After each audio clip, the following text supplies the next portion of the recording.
Guten Morgen, es ist Tag 3 unserer Mongolei-Reise. Wir sind jetzt in Mandalgovi. Mandalgovi, Baggatrincholo. Das Land der kleinen Steine. Genau, und die kleinen Steine kann man da hinten hinter dem Camp sehen. So, und wo geht's heute hin, Mogi? So, heute geht's noch südlicher, also noch im Mandalgovi, und wir werden nach Weißerstüper fahren.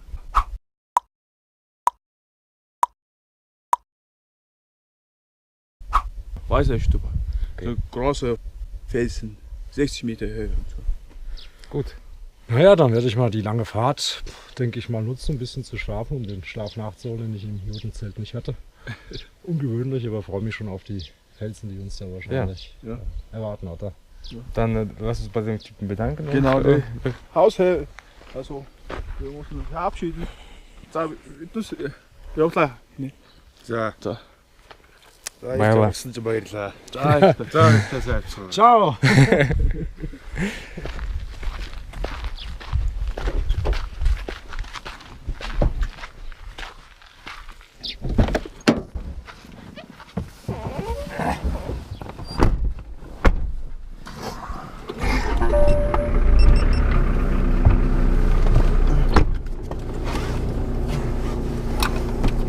Haben wir auch alles, naja, was fehlt, kann man alles mit Kreditkarte nachlaufen.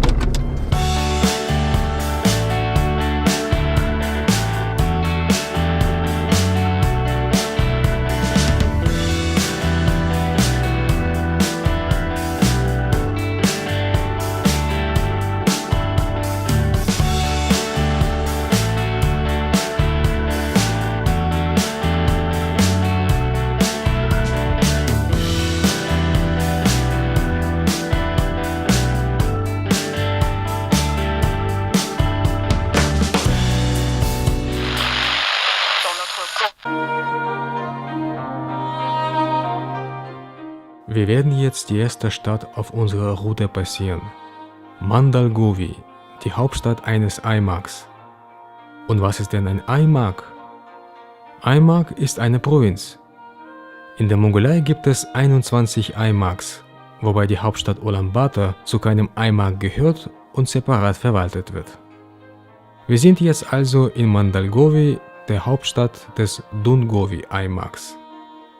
Mandalgovi ist auch ein Sum, der offiziell Saintsagan Sum heißt. Ein Sum ist nach Aimag die nächste Verwaltungsebene in der Mongolei. Die Aimags der Mongolei sind in 331 Sums aufgeteilt. Zu guter Letzt wird jeder Sum in mehrere sogenannte Bags unterteilt. Die meisten Bags sind jedoch rein verwaltungstechnische Einheiten, ohne eine feste Siedlung.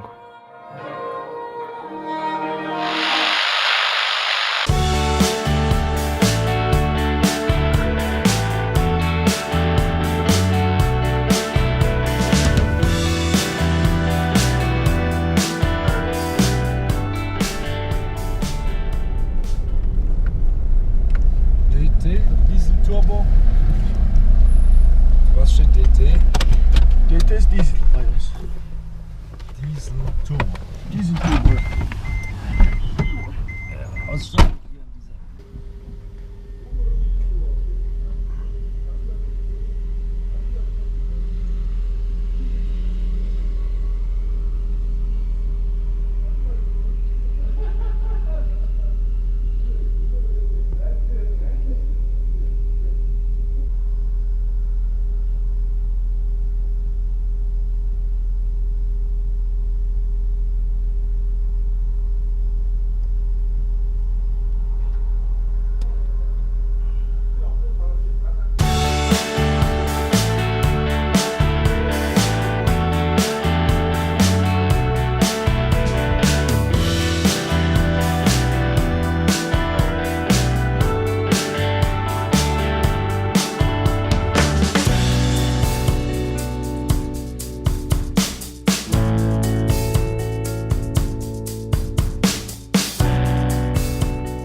Die Wüstensteppe, unendliche Weiten.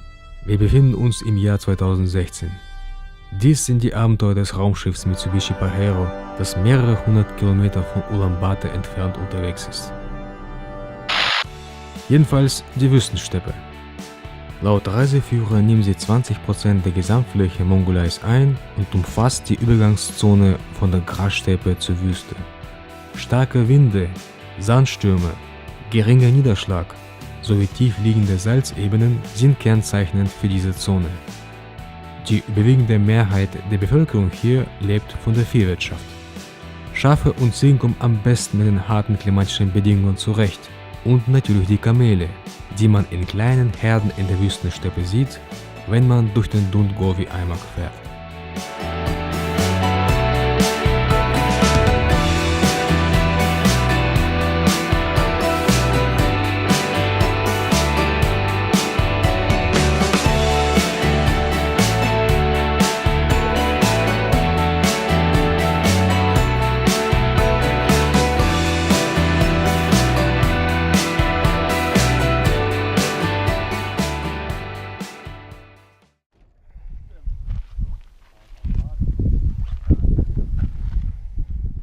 Wir haben unser nächstes Judencamp erreicht.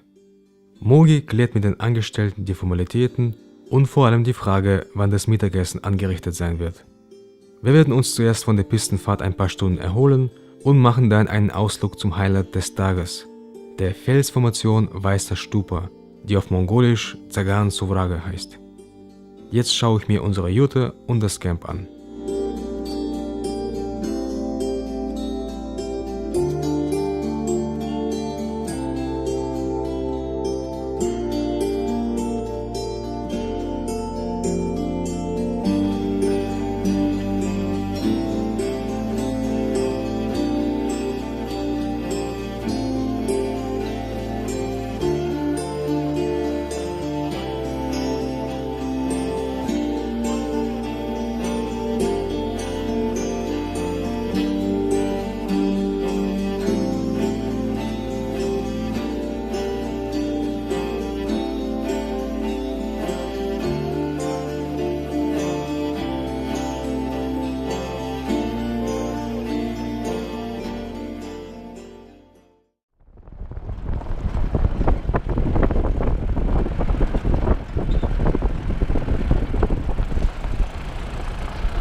Das war Urachtzeichen unter dem Meer, ja, Alex. Oh, Meer ist unter dem also es gibt hier sehr viel Kalksteinablagerungen, Genau, ja. Hier Muscheln und findet man sehr viele Korallen. Muscheln und sowas. Super. Ja. Wollen wir eine finden? Vielleicht. Ohne Muschel gehe ich nicht nach Hause. Tsagaan Suvraga oder Weiße Stupa ist eine etwa 60 Meter hohe und über 400 Meter breite Felsformation aus Sedimentgestein. Vor Millionen von Jahren war hier ein alter Meeresboden. Der Wind und das Wetter formten die Steilhänge und verliehen ihnen ihr bizarres Aussehen. Die unterschiedlich gefärbten Schichten der Felsen verdeutlichen die unterschiedlichen Äras. Die Nomaden verehren diese Felsen. Der Owo-Haufen in der Nähe des Parkplatzes ist ein Zeichen dafür.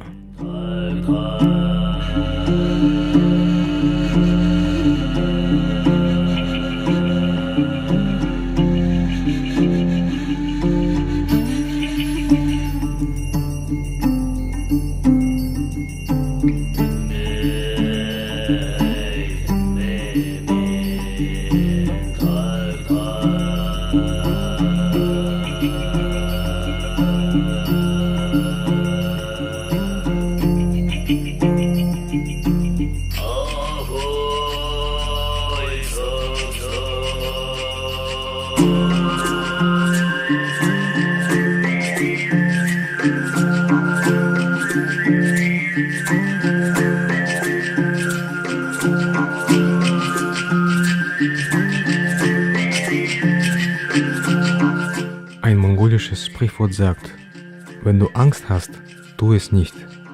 Wenn du es tust, habe keine Angst. Peter entschied sich, dem ersten Satz dieses Sprichworts zu folgen, wogegen ich und Mogi dem zweiten. Wir trauten uns an manche Klippenvorsprünge.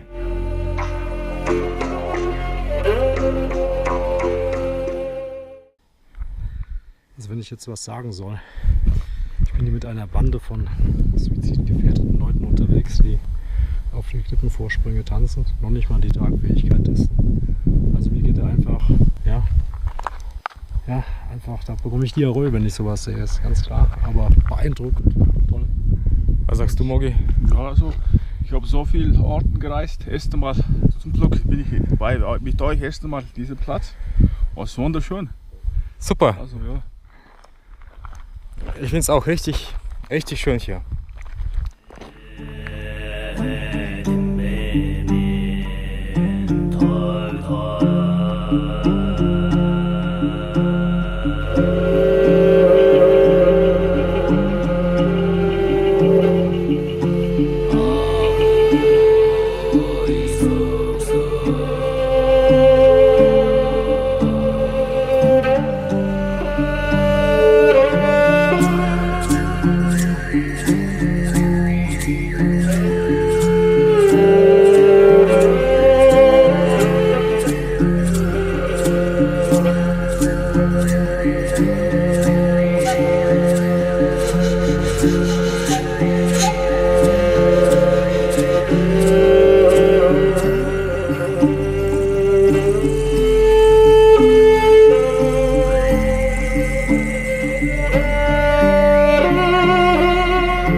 Ich habe ohne viel nachzudenken das Dachgewicht der Jute angestoßen.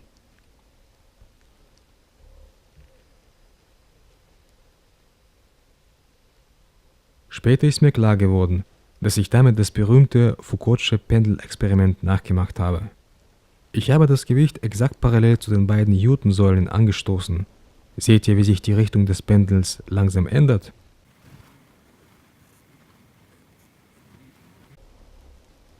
Das ist ein Beweis für die Erdrotation. Physik in der Jute. Toll sowas.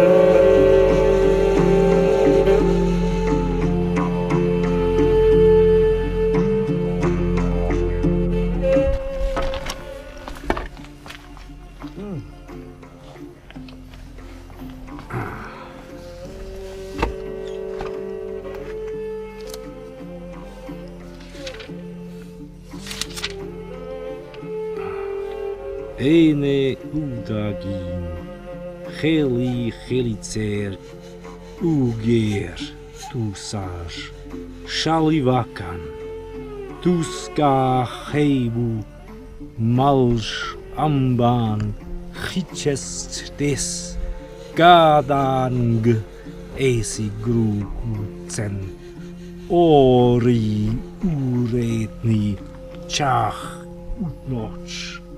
Nyaszalc, to